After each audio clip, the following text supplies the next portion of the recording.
AgWeek weather is sponsored by Bremer Bank. Connect with a banker today at bremer.com. Can we expect these spring-like temperatures to stick around? Here's Lydia with our Agri-weather outlook.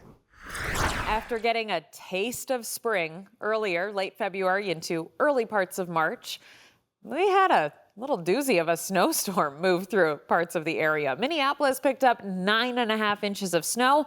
There were reports as high as 13 inches just to the south of the cities. Sioux Falls got scraped with a little bit of that, around a half inch at the National Weather Service for the official report there. A little bit more around the Watertown area. Duluth picked up about 3 inches of snow. Nothing in Bismarck, and just a handful of flurries from Grand Forks to Fargo. Largely missed out on that system.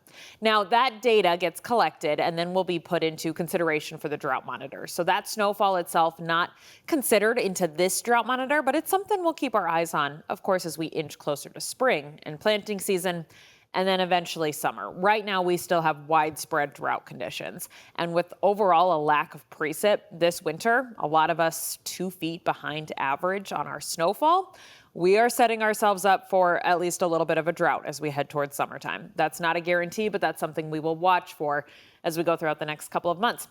I wanted to show you this little bit of an active setup when it comes to our jet stream and our overall pattern. This is the Euro for the next week. So of course, as time goes on, it gets a little less accurate. Our confidence goes down in it, as is with any weather forecasting.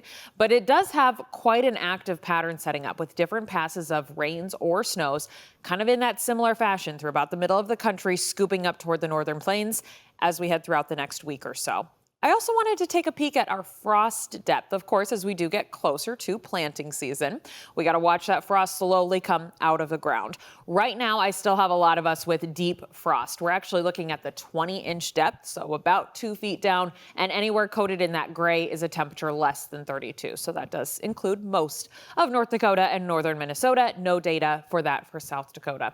Let's look at the upper flow pattern as we head throughout the next week or so, because that, of course, is the jet stream. That's our overall driver of our low pressure systems, of our precip makers. I've got this big ridge in the jet stream working its way in, which is the warm up that you have been hearing about as we head into the early parts of next week. Then, though, we start to see colder air seep its way in from the north and work down to the south. And I am watching out for a little bit of a cool down with temperatures near average or below average as we head toward about the middle of the month. And then with any of those precip passes, that then would mean we're likely seeing snow. All things to just kind of keep an eye on. Right now, though, as we head into next week, well above average temperatures off to the south and to the southwest, near average where you notice this gray, which includes, again, most of North Dakota, South Dakota, and Minnesota as well. Then for precip, with those active passes that I just showed you back there on the Euro, we are looking at above average precipitation into next week. Also wanted to show you this. This is the cool down that I kind of hinted at. Below average temperatures expected around the middle to the late parts of March.